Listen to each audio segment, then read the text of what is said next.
The 2024 Central European floods were a series of floods caused by a record-heavy rainfall generated by Storm Boris and extremely humid Genoa low. The flooding began in Austria and the Czech Republic, then spread to Poland, Romania, and Slovakia, and then onwards to Germany and Hungary. The floods caused 28 fatalities and over 4 billion euros in damage.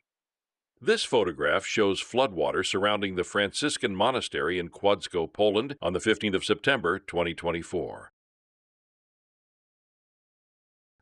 Photograph credit, Jacek Halicki. Wikipedia picture of the day, September 15, 2025. Licensed under the Creative Commons Attribution Share Alike 4 International License. Links are in the description.